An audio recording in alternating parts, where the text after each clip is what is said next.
Hello everyone, a very good morning to all of you. Welcome to Destiny Commerce Academy. तो आज की हम नई क्वेश्चन सीरीज स्टार्ट करते हैं। आइए देखिए, हमारी जो नई क्वेश्चन सीरीज है वो रहेगी इनकम टैक्स के ऊपर रहेगी। जो इनकम टैक्स के प्रीवियस ईयर के अंदर क्वेश्चन आए हुए हैं उनके बारे में हम डिस्कस करेंगे। तो वन बाय वन क्वेश्चंस को समझेंगे और जानेंगे क्या कुछ कैसे किस टाइप के क्वेश्चन हमारे प्रीवियस ईयर के अंदर आए हुए हैं। सो आइए देखिए, क्वेश्चन नंबर फर्स्ट करते हैं। X was appointed 1 July 2022 as a lecturer in a university. He was continue on 30 April 2023. उन्होंने कंटिन्यू कब किया था? 30 अप्रैल 2023, बट अपॉइंटमेंट कब हुई थी? 1 जुलाई 2022। ठीक है।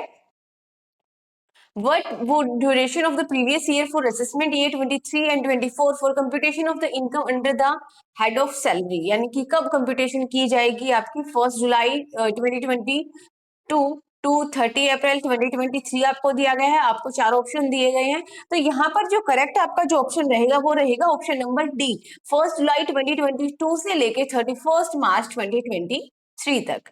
नेक्स्ट क्वेश्चन देखिए, फिर question number 2, which of the following are correct for agriculture income? Agriculture income की रिगार्डिंग कौन सा आपका जो ऑप्शन है वो करेक्ट रहेगा? देखिए, जो एग्रीकल्चर इनकम है वो आती है आपकी सेक्शन 10A में। सेक्शन आपको लर्न करने हैं क्योंकि पेपर के अंदर बहुत बार सेक्शन पूछे जाते हैं। इनकम टैक्स के अंदर जितने ज्यादा आपको सेक्शन लर्न हो सकते हैं उतने ज्यादा आप कोशिश कीजिए सेक्शन को लर्न करने के लिए, क्योंकि मोस्ट एंड मोस्ट इंपॉर्टेंट रहते हैं। और एक बात और मैं आपको बता दूं, जो इनकम टैक्स के जो क्वेश्चन आते हैं वो आपके डायरेक्ट क्वेश्चन आते हैं, यानी कि स्ट्रेट फॉरवर्ड क्वेश्चन आते हैं। मान लीजिए जैसे सेक्शन आपको लर्न है तो आप डायरेक्टली सॉल्व कर सकते हो उस क्वेश्चन को। ठीक है, सेक्शन हो गया कुछ, मान लीजिए कुछ लिमिट पूछ ली गई आपसे, कुछ सेक्शन पूछ लिया गया, कुछ मैच ऑफ द फॉलोइंग का क्वेश्चन आ गया, तो वो क्वेश्चन आपके डायरेक्ट क्वेश्चन होते हैं, कुछ इनडायरेक्ट क्वेश्चन नहीं होते हैं। तो आप इजीली यहाँ से अटेम्प्ट कर सकते हो मोस्टली क्वेश्चन को। ठीक है, आइए देखिए सेकंड क्वेश्चन की बात करते हैं। एग्रीकल्चर इनकम का आपको पता चल गया, तो कौन से इनकम हम इंक्लूड करेंगे? Income from self growing grass tree bamboos, तो इसको आप इंक्लूड नहीं करोगे। Rent and rate drive from land, इसको आप इंक्लूड करोगे। और नेक्स्ट है हमारा income from making a produce fit for marketing, इसको भी इंक्लूड करोगे, जो यहाँ से आपकी इनकम जनरेट हो रही है। Income from land use for storing agriculture product, अगर आप स्टोरेज करते हो कुछ एग्रीकल्चर प्रोडक्ट के रिगार्डिंग और वहां से आपकी जो इनकम जनरेट हो रही है वो आपकी एग्रीकल्चर इनकम नहीं मानी जाएगी। और नेक्स्ट आपका income from farm house, farm house से जो भी आपकी इनकम ड्राइव हो रही है that is called agriculture income. तो यहाँ पर जो करेक्ट जो आंसर बनेगा वो बनेगा बी, सी और ई, यानी कि जो ए ऑप्शन है वो आपका करेक्ट आंसर बनेगा। देन नेक्स्ट क्वेश्चन पर चलिए, हमारा थर्ड क्वेश्चन पे हम चलते हैं। देखिए, जितने भी हम ये क्वेश्चन करेंगे प्रीवियस ईयर के क्वेश्चन करेंगे वो सारे के सारे क्वेश्चन आपके डायरेक्ट फॉरवर्ड है। सो यहाँ पे थर्ड क्वेश्चन देखिए, when the income of a minor child is clubbed with the income of mother और फादर, यानी कि जो आपकी इनकम है माइनर चाइल्ड की वो क्लब होगी इनकम या तो मदर की में या फिर फादर की में। So how much deduction will allow to mother और फादर, तो कितनी डिडक्शन मिलेगी? ऑब्वियसली 1500। अगर आपने पढ़ा है कंटेंट के अंदर तो आप डायरेक्टली आंसर कर सकते हो, कोई देखने की कोई जरूरत ही नहीं है आपको। ठीक है, तो इस तरीके से आपके डायरेक्ट क्वेश्चन आते हैं। और जो हमने कंटेंट आपको कोर्स के अंदर करवा रखा है ये सारी चीजें आपको करवा रखी है, कोई भी प्रॉब्लम नहीं है। और जिन स्टूडेंट्स ने कोर्स के अंदर इनरोल नहीं कर रखा वो जल्दी से जल्दी कोर्स के अंदर इनरोलमेंट कर लीजिए। नेक्स्ट आता है फिर question number fourth is arrange the following advance payment of tax in ascending order. हमें किसमें लगाना है यहाँ पे? असेंडिंग ऑर्डर में, section 207 to section 211 of income tax act 1961। तो यहाँ पे करेक्ट हम किस तरीके से असेंडिंग ऑर्डर के अंदर लगाएंगे? हमारी जो एडवांस पेमेंट टैक्स है उसको, एडवांस पेमेंट जो टैक्स करते हैं उसका जो सेक्शन रहेगा वो रहेगा सेक्शन 208। ये भी आपको लर्न करना है।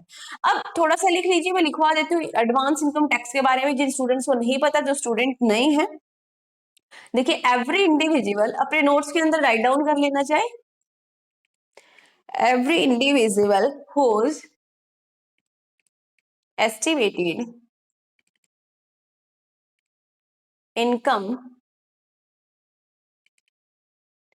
Tax liability for a given financial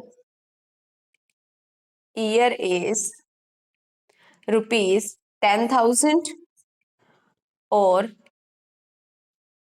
more should pay his or her tax in advance। जिसकी इनकम आपकी 10,000 या 10,000 से ज्यादा होती है तो उसको एडवांस टैक्स की पेमेंट करनी पड़ती है। ये हम करके आ भी चुके हैं, ठीक है। उसको हम बोलते हैं advance tax payment under the section of the 208। तो यहाँ पे फर्स्ट जो रहेगा हमारा जो करेक्ट आंसर रहेगा फोर्थ का, वो हमारा करेक्ट आंसर रहेगा, दैट इज बी ऑप्शन। सबसे पहले आएगा आपका B, liability of the payment of advance tax, यानी कि लाइबिलिटी आपकी कितनी अराइज हो रही है। देन कंडीशन क्या रहेगी आपकी लाइबिलिटी की एडवांस टैक्स पे करने के रिगार्डिंग। देन रहेगा कंप्यूटेशन करना, आप कंप्यूटेशन करोगे एडवांस टैक्स की। देन नेक्स्ट आएगा आपका फिर payment of advance tax by assessee on own record, खुद के रिकॉर्ड के बिहाफ पे पेमेंट करना। एंड फिफ्थ आएगा instalment of advance tax and due date पर उनकी इंस्टॉलमेंट में पेमेंट करना। जो ड्यू डेट रहती है वो क्या रहेगी आपकी, देखिए यहाँ पे रहती है 15 जून को आपको पेमेंट करनी पड़ती है। देन आपको 15 सितंबर, 15 दिसंबर एंड 15 मार्च, ये भी आप मेंशन कर लेना, मोस्ट इंपोर्टेंट रहेगा। देन नेक्स्ट देखिए, नेक्स्ट क्वेश्चन, फिफ्थ क्वेश्चन की बात करते हैं हम। Fifth question is it is the art of doing tax without actually breaking the law, यानी कि यहाँ पर जो लॉ बनाए गए हैं उसको ब्रेक नहीं किया है। तो ये आपका किससे रिलेटेड है, टैक्स मैनेजमेंट से रिलेटेड है, टैक्स प्लानिंग से रिलेटेड है, टैक्स अवॉइडेंस या टैक्स इवेजन। तो ये आपका रिलेटेड है टैक्स अवॉइडेंस, यानी कि बी जो ऑप्शन रहेगा वो आपका करेक्ट ऑप्शन रहेगा। देन क्वेश्चन नंबर 6 की बात करते हैं। Question number 6 is the person is liable to penalty and precautions. तो ये किसके अंदर आपका इंक्लूड होगा, यानी कि जहां पर लाइबल होते हैं पेनल्टी और प्रिकॉशंस के लिए, तो वहां पर आएगा आपका टैक्स मैनेजमेंट आएगा, टैक्स अवॉइडेंस, टैक्स इवेजन या फिर टैक्स प्लानिंग। तो यहाँ पर आएगा आपका टैक्स इवेजन। नेक्स्ट देखिए, tax is reduce by taking advantage of the loop holes, यानी कि जो आपके लॉ बना रखे हैं उसके अंदर से भी जो लूप होल का जो एडवांटेज ले लेते हैं टैक्स को रिड्यूस करने के लिए, उसको क्या बोलते हैं, उसको बोलते हैं टैक्स अवॉइडेंस। टैक्स को क्या कर रहे हैं, अवॉइड कर रहे हैं। Main M is compliance with legal formalities, जो कि सभी जो लॉ का अनुपालन करते हैं लीगल फॉर्मेलिटीज के साथ, तो उनको हम क्या बोलते हैं, टैक्स मैनेजमेंट, कि वो क्या करें, टैक्स का मैनेजमेंट कर रही हैं। और next it is a guide in decision making, decision making के लिए जो हेल्पफुल होते हैं, that is called tax planning. ठीक है, तो यहाँ पर जो हमारा करेक्ट ऑप्शन बनेगा वो बनेगा हमारा option number C is a correct option. Then next देखिए, नेक्स्ट क्वेश्चन की हम बात करते हैं, सेवंथ क्वेश्चन की। आइए देखिए, सेवंथ क्वेश्चन की बात करेंगे। सेवंथ क्वेश्चन के अंदर क्या दिया गया है, a multinational company can use which price to create, ये मैंने आपको करवाया भी है कोर्स के अंदर, आपका जो लेक्चर है वो अभी अपलोड हुआ है, ठीक है, तो आप वहां से जाकर भी देख सकते हो, वहीं से क्वेश्चन आया हुआ है ये।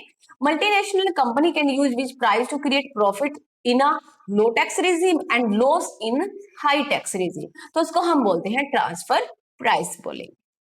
नेक्स्ट देखिए, eighth question, which are the appropriate tax planning perspective, यानी कि कौन सा अप्रोप्रिएट रहेगा टैक्स प्लानिंग परस्पेक्टिव के according in case of shutdown और कॉन्टिन्यू डिसीजन, कि आपको शटडाउन करना है या कॉन्टिन्यू रखना है इस डिसीजन, इसका डिसीजन लेने के लिए under the income tax of the 1961। तो क्या क्या आपको प्लानिंग करनी पड़ती है, क्या क्या आपका टैक्स प्लानिंग अप्रोप्रिएट रहेगी, ठीक है। So number 1, business loss and unabsorbed depreciation can be carry forward and set off against the profit and loss, यानी कि आपके बिजनेस लॉस है या फिर अनअब्सॉर्ब्ड डेप्रिसिएशन, उसको कैरी फॉरवर्ड करना, सेट ऑफ करना प्रॉफिट और गेन के अकॉर्डिंग।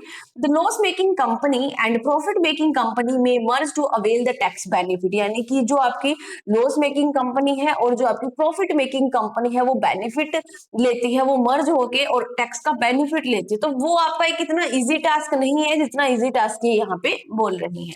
नेक्स्ट है कि tax benefit of the deduction, जो टैक्स का बेनिफिट आपको मिलेगा अंडर सेक्शन 33AB और 115 VT may be withdraw and liable to tax for the year in which business is discontinue, यानी कि आपको स्पेशल बेनिफिट नहीं मिलेंगे अगर आप बिजनेस को क्लोज कर देते हो तो ये भी आपका क्या रहेगा, करेक्ट जो ऑप्शन रहेगा, यानी कि टैक्स प्लानिंग जब आप करोगे तो इसके बारे में भी आप सोचोगे।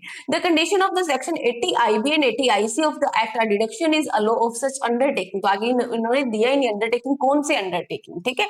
नेक्स्ट है फिर आपका, if a person has more than one business, अगर किसी पर्सन का एक से ज्यादा बिजनेस है तो loss making business may not be discontinue, तो जो लॉस मेकिंग जो बिजनेस है उसको डिसकंटिन्यू नहीं करोगे। तो आपका यहाँ पे करेक्ट जो ऑप्शन बनेगा वो बनेगा option number D, A, C and E, ठीक है। तो यहाँ पे जो डी ऑप्शन है वो आपका करेक्ट आंसर बनेगा।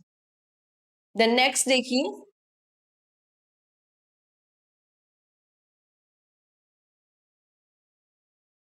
नेक्स्ट करते हैं फिर हम 13 जून का शिफ्ट सेकंड का 2023 का करते हैं।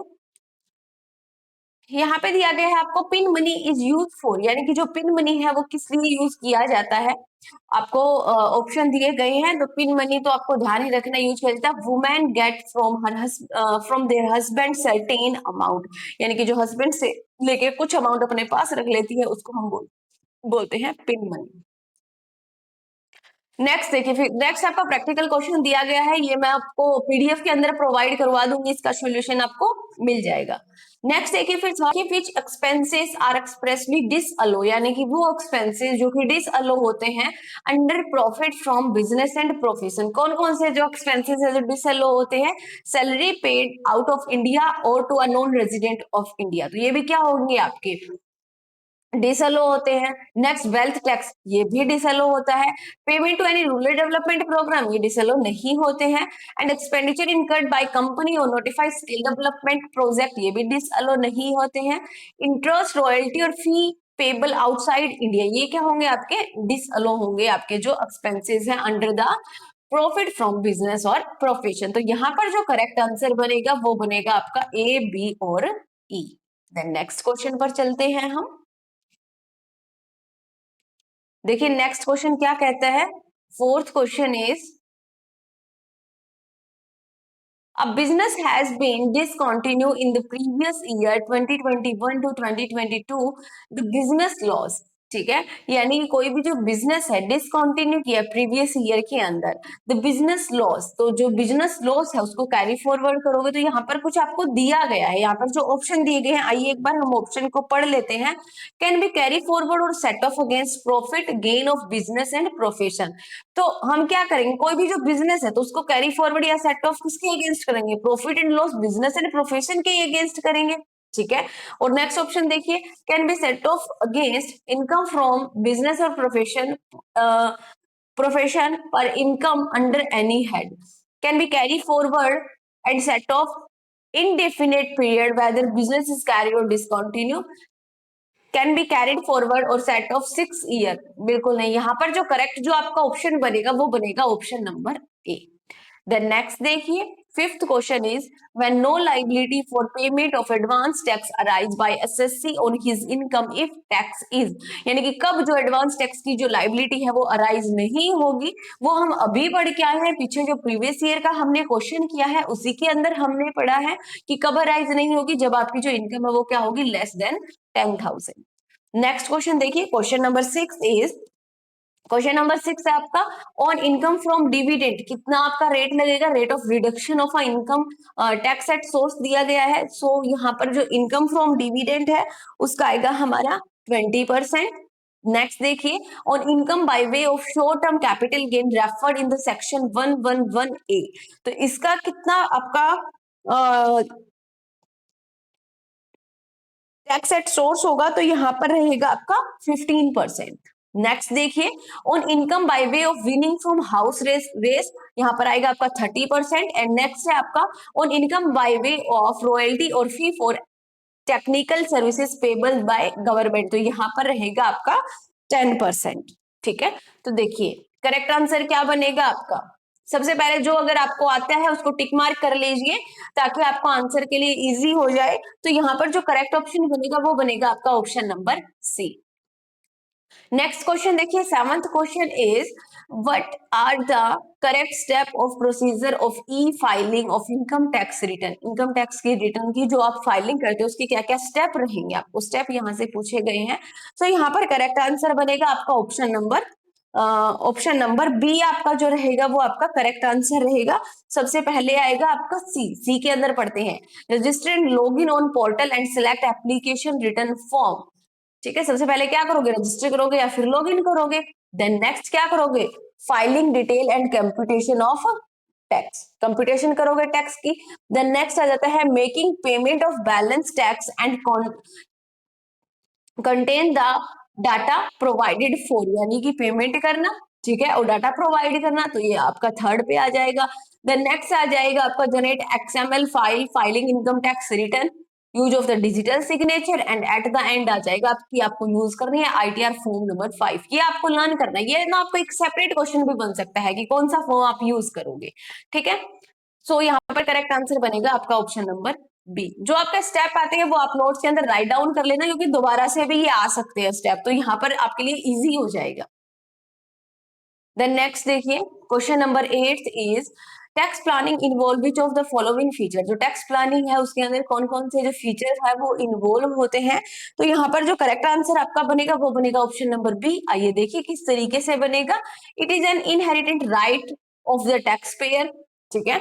नेक्स्ट आपका it has originated from the every existence of certain exemption, deduction, etc. Transaction take form of the colorable device. It is legal acceptable by GDDC and it is based on the principle of disclosure. तो यहाँ पर correct answer बनेगा आपका B, D और ई। कैसे बनेगा, B के अंदर हम क्या बात करते हैं कि जहां पर कुछ आपके अजम्पशंस होती है, डिडक्शन होती है, प्लानिंग तो उसी के अकॉर्डिंग करते हैं कि क्या क्या आपको अजम्पशन मान के चलते हो कि आपको डिडक्शन मिलेगी। देन नेक्स्ट देखिए लीगल फॉर्मेलिटीज, तो एक्सेप्टेबिलिटी होती है जो कि लॉ के द्वारा वैलिड होती है। नेक्स्ट आपका प्रिंसिपल के ऊपर बेस है जो कि डिस्क्लोज किए जाते हैं। ठीक है, तो आपके जो टैक्स प्लानिंग है उसके आपके डिफरेंट डिफरेंट टाइप के फीचर्स होते हैं। नेक्स्ट देखिए फिर question number 9 is which are the condition in which unilateral relief, जो यूनिलेटरल रिलीफ होते हैं वो क्या होते हैं, यूनिलेटरल रिलीफ मिलते हैं आपको due to absence of D double A. जब आपका डी डबल ए की एब्सेंस होती है एट दैट टाइम आपको क्या मिलता है, यूनिलेटरल रिलीफ मिलता है, यानी आपको एक साइड से रिलीफ मिलता है, ग्रांटेड किया जाता है, जहां पर आपका 90 जो सेक्शन होता है वो एप्लीकेबल नहीं होता है। हमने डी डबल ए का आपको जो लेक्चर है वो कंप्लीट लेक्चर प्रोवाइड करवा रखा है, जिसके अंदर क्या होता है, कहाँ पर लगता है, कैसे लगता है, ठीक है, किस किस को छूट दी गई है, तो ये सारा का सारा जो पोर्शन है वो हमने करवाया हुआ है, कोर्स के अंदर कोर्स के अंदर आपको करवा रखा है। तो अगर आप इनरोलमेंट करोगे तो आपको सारे लेक्चर मिल जाएंगे। सो देखिए यहाँ पे यूनिलेटरल रिलीफ की रिगार्डिंग क्या क्या कंडीशन है वो हमें बतानी है। सबसे पहले assessee should be resident of India in a previous year के अंदर रेजिडेंट होना चाहिए। Next income should be accrued outside India, जो इनकम है वो आउटसाइड इंडिया की आपकी क्या होनी चाहिए, अक्रूड होनी चाहिए, कमाई हुई होनी चाहिए। Assessee should not have paid tax in such foreign country bye deduction, यानी कि जो टैक्स है वो फॉरेन कंट्री में पे नहीं किया हो, ठीक है, बाय द डिडक्शन के through. Next income should not be accrued outside India, ये तो अपोजिट दे दिया, ये तो होगा ही नहीं। देन नेक्स्ट आपका income should be tax both, जो इनकम है वो टैक्स उसके ऊपर लगना चाहिए दोनों कंट्रीज में, इंडिया में भी और फॉरेन में भी, ठीक है, with which India has no agreement for relief, और इंडिया का उस दूसरी कंट्री के साथ कोई भी एग्रीमेंट नहीं है, तो यूनिलेटरल रिलीफ आपको मिलेगा एक कंट्री के अंदर। ठीक है, तो यहाँ पर जो करेक्ट जो ऑप्शन बनेगा वो ऑप्शन बनेगा आपका ऑप्शन नंबर इज ए, यानी कि ए, बी और ई। ठीक है, तो यहाँ पर आपको कंडीशन पूछी गई कि क्या क्या कंडीशन होती है यूनिलेटरल रिलीफ की। सबसे पहले जो एसएससी है वो इंडिया का होना चाहिए, रेजिडेंट होना चाहिए प्रीवियस ईयर का, उसकी जो इनकम है वो क्रू हुई है आउटसाइड इंडिया, और उसने जो इनकम है वो टैक्स दोनों कंट्रीज में हुआ है, इंडिया में भी और फॉरेन में भी, और जिसका इंडिया के साथ डीटीडब्ल्यूए का एग्रीमेंट नहीं है। नेक्स्ट देखिए, नेक्स्ट क्वेश्चन की हम बात करते हैं। नेक्स्ट क्वेश्चन सीरीज की हमारा है आपका 7 दिसंबर 2023 का। फर्स्ट क्वेश्चन देखिए, First question is, which one of the following is allowable deduction as per the Income Tax Act 1961 in respect of entertainment allowance paid to the government employees? जो entertainment allowance दिया जाता है government employee को, वो किस basis पर क्या क्या कंडीशन फॉलो करती है, कैसे अलो होता है, तो वो आपको बताना है। तो यहाँ पर आपको बेसिक से ये चीजें लर्न होनी चाहिए। ये आपका एक डाटा फॉर्म में है जो कि आपको लर्न होना चाहिए। इसका आएगा या तो आपका 1/5 हो बेसिक सैलरी का, या फिर 5,000, या फिर जो इंटरटेनमेंट अलाउंस रिसीव हुआ है जो भी आपका कम होगा उसी की आपको डिडक्शन मिलेगी। द नेक्स्ट देखिए, second question is asset transfer. जो एसेट ट्रांसफर की जाती है तो वो कौन सी सेक्शन के अंडर आएगी? एग्रीकल्चर लैंड दिया हुआ है, रेजिडेंशियल हाउस दिया गया है, लैंड और बिल्डिंग और both, and land and building forming part of a industrial undertaking. तो जो एग्रीकल्चर जो लैंड है वो आएगी आपकी सेक्शन 54 बी के अंदर। सेक्शन 54 बी, ये सेक्शन देखिए आपको लर्न करने पड़ेंगे। इन सेक्शन का कुछ भी ये नहीं है कि कुछ लॉजिक है। जो सेक्शन आपको इनकम टैक्स के अंदर दिए गए हैं वो सेक्शन आपको एज इट इज लर्न करने पड़ेंगे। जितने ज्यादा हो सकते हैं आप सेक्शन को लर्न कीजिए, पेपर के अंदर आपको हेल्प मिलेगी और आपका जो क्वेश्चन है वो एक्यूरेटली करेक्ट होगा। देन है आपका रेजिडेंशियल हाउस। रेजिडेंशियल हाउस की अगर बात करते हैं तो आपका सेक्शन आएगा 54। देन नेक्स्ट की हम बात करेंगे लैंड और बिल्डिंग और बॉथ, तो यहां पर आएगा आपका सेक्शन 54 EC। और नेक्स्ट की अगर बात करेंगे land and building forming part of as an industrial undertaking, तो यहां पर आ जाएगा आपका section 54 D।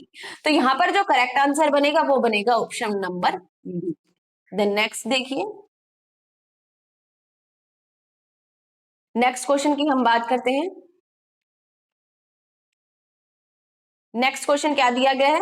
Which of the following are deemed to be dividend for the purpose of computing income chargeable under the head? कौन से head के अंदर charge होगा? Income from other sources as per the income tax act 1961।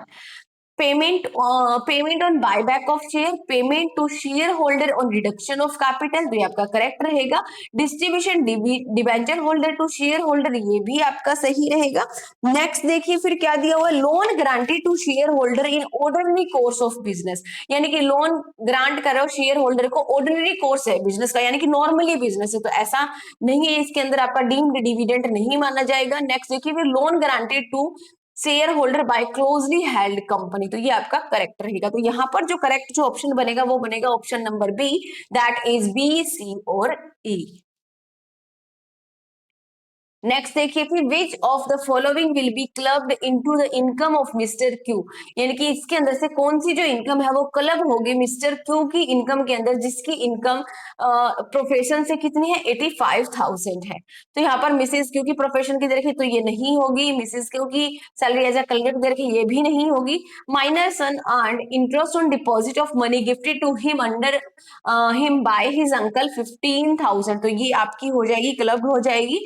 Next देखिए, minor daughters earning from sports, तो ये नहीं होगी। अगर विनिंग फ्रॉम लॉटरी है तो ये आपकी हो जाएगी। तो यहाँ पर जो सी और ई जो है वो आपके ऑप्शन करेक्ट ऑप्शन रहेंगे। देन नेक्स्ट देखिए, नेक्स्ट जो फिफ्थ का सॉल्यूशन है वो भी आपको पीडीएफ के अंदर मिल जाएगा। आपका जो प्रैक्टिकल जो पोर्शन है वो मैं आपको पीडीएफ के अंदर प्रोवाइड करवा दूंगी। नेक्स्ट देखिए क्वेश्चन नंबर 6 देखिए। क्वेश्चन नंबर 6 की अगर बात करते हैं, every seller who receive an amount exceeding, यानी कि कोई भी जो सेलर है अगर अमाउंट रिसीव करता है, कितनी ज्यादा अमाउंट रिसीव करता है? अगर वो एक्सीड 10 लाख अगर रिसीव करता है as consideration for sale of motor vehicle, sale collect tax 1% of sale consideration from the buyer at the time of receipt of such amount। तो यहाँ पर जो करेक्ट आंसर रहेगा वो रहेगा आपका 10 लाख। नेक्स्ट देखिए फिर question number 7। Question number 7 is arrange the following is in ascending order of applicable TDS tax deduction at source rate for the financial year 2023 to 24।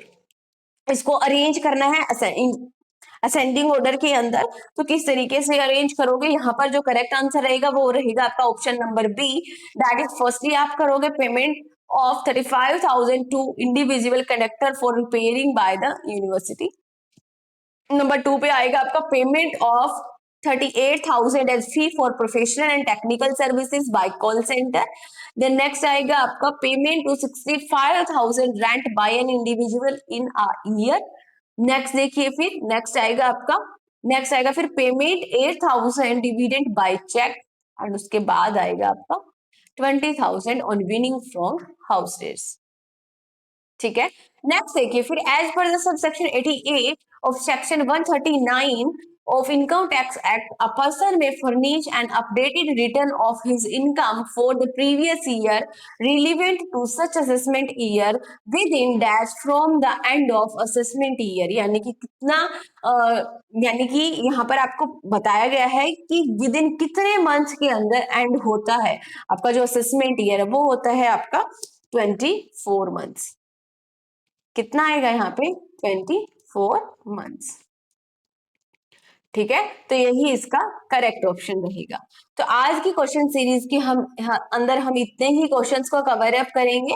आपको क्वेश्चंस कैसे लगते हैं कमेंट सेक्शन के अंदर जरूर बताएं। अगर कुछ सजेशन है तो भी जरूर बताएं, और ज्यादा से ज्यादा कोर्स के अंदर इनरोलमेंट कीजिए, फ्रेंड्स के अंदर शेयर कीजिए।